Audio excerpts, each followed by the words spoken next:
morning friends পুনৰবাৰ এটা নতুন টপিকৰ সৈতে মোৰ চেনেল কম্পিউটাৰ নলেজ ব্লগলৈ আপোনালোকক স্বাগতম জনাইছোঁ তো আজিৰ টপিকটো হৈছে যে মাইক্ৰ'ছফ্ট ৱৰ্ডৰ যিকোনো এটা ফাইলত বা যিকোনো এটা ফল্ডাৰত আমি কেনেকৈ কেনেকৈ পাছৱৰ্ড লগাব পাৰোঁ বা সেই ফাইলটো আমি কেনেকৈ প্ৰটেক্ট কৰিব পাৰোঁ তো ইয়াতে ষ্টাৰ্ট বটনত গৈ পিনে মই প্ৰথমতে মাইক্ৰ'ছফ্ট অফিচ ৱৰ্ডটো অ'পেন কৰি ল'ম তো মাইক্ৰ'ছফ্ট অফিচ ৱৰ্ডটো আহিছে ইয়াতে এয়া মাইক্ৰ'ছফ্ট অফিচ ৱৰ্ড ক্লিক কৰিব ক্লিক কৰাৰ পিছত মাইক্ৰ'ছফ্ট অফিচ ৱৰ্ডটো আপোনাৰ অ'পেন হ'ব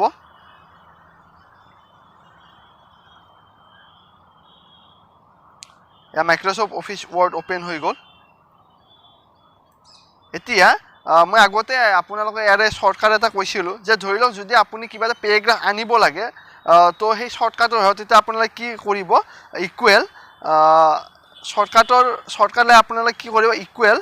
ৰেণ্ড লিখিব ইকুৱেল RAND ব্ৰেকেট ষ্টাৰ্ট কৰিব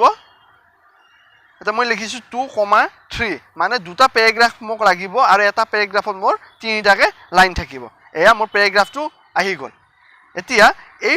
ডকুমেণ্টছখিনি বা এই আপোনাৰ ছিটখিনি মই কি কৰিম ছেভ কৰিম তো ছেভ কৰিব লাগিলে মই কি কৰিম নৰ্মেলি আপুনি ইয়াতে অফিচ বটনত গৈ কিনে কৰিব পাৰে আৰু যদি আপুনি শ্বৰ্টকাটৰ সহায়ত কৰে তেতিয়াহ'লে কি কৰিব Ctrl+S প্ৰেছ কৰিব Ctrl+S প্ৰেছ কৰি ডেস্কটপত ক্লিক কৰিছোঁ ক্লিক কৰি ফাইল নেমটো আপোনাৰ লিখি দিব ইয়াতে প্ৰটেক্ট ডকুমেণ্ট বুলি লিখি দিব ফাইল নেমটো আৰু এই ফাইলটো ডাইৰেক্ট আপোনাৰ ডেস্কটপত ছেভ হ'ব এইটো মই এতিয়া ক্ল'জ কৰি দিছোঁ এটা চাওক ডেস্কটপ এয়া আপোনাৰ আহিছে প্ৰটেক্ট ডকুমেণ্ট বুলি এইটো আপোনাৰ ফল্ডাৰটো আহিছে ইয়াতে তো ফাইলটো অ'পেন কৰিব বা এই ডকুমেণ্টটো অ'পেন কৰিব এয়া আপোনাৰ এইটো অ'পেন হৈ গ'ল এতিয়া কি কৰিব লাগিব আপোনাৰ অফিচ বটনত যাব অফিচ বটনত ক্লিক কৰিব ক্লিক কৰাৰ পিছত আপোনাৰ এটা অপশ্যন আহিব প্ৰিপেয়াৰ বুলি ইয়াতে আপুনি দেখিছে প্ৰিপেয়াৰত ক্লিক কৰাৰ পিছত আপুনি এনস্ক্ৰিপ্ট ডকুমেণ্ট বুলি এটা অপশ্যন পাব তাতে ক্লিক কৰিব তো পাছৱৰ্ডৰ আপোনাৰ এনস্ক্ৰিপ্ট ডকুমেণ্ট পাছৱৰ্ডৰ ছিটখন আপোনাৰ অ'পেন হৈ যাব ইয়াত আপুনি লিখিব আপুনি যি পাছৱৰ্ড মই 1 2 3 4 5 দিছোঁ অ'কে কৰিছোঁ পাছৱৰ্ড এণ্টাৰ কৰি আপোনাৰ জানে যিটো পাছৱৰ্ড প্ৰথমতে এণ্টাৰ কৰিছে ছেম পাছৱৰ্ডটো নেক্সট টাইম আমি পুনৰ এণ্টাৰ কৰিব লাগিব তো পাছৱৰ্ড 1 2 3 4 5 মই ইয়াতে এণ্টাৰ কৰিছোঁ 2 3 4 5 মই এণ্টাৰ কৰি দিলোঁ অ'কে কৰি দিলোঁ এতিয়া মই এইটো এবাৰ ছেভ কৰি দিম ওপৰত যে ব্লু কালাৰ তাতে আপুনি ছেভ কৰি দিব এবাৰ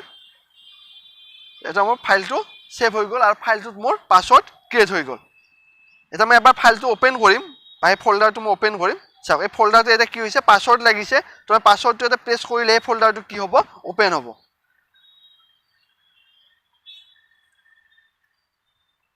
এবাৰ ফল্ডাৰটো অ'পেন হৈ গ'ল তো এইটো খুব ইম্পৰ্টেণ্ট বস্তু হয় ধৰক কিবা এটা ডকুমেণ্টছ বা কিবা এটা ফল্ডাৰ আপুনি ধৰক বেলেগে সেই বস্তু চাব নোৱাৰে বা বেলেগে সেই বস্তু আপোনাৰ নষ্ট কৰিব নোৱাৰে তো তাৰ কাৰণে এইটো খুব দৰকাৰী বস্তু হয় প্ৰটেক্ট ডকুমেণ্ট বা আপোনাৰ এনস্ক্ৰিপ্ট ডকুমেণ্ট বুলিও ক'ব পাৰে পাছৱৰ্ড কেনেকৈ আপুনি লগাব এটা ফল্ডাৰত তো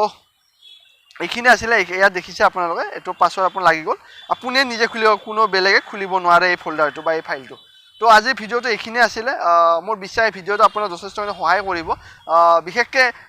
কিবা এটা ইম্পৰ্টেণ্ট ফাইল আপুনি ছেভ কৰাৰ ক্ষেত্ৰত বা ইম্পৰ্টেণ্ট ফাইল এটা আপুনি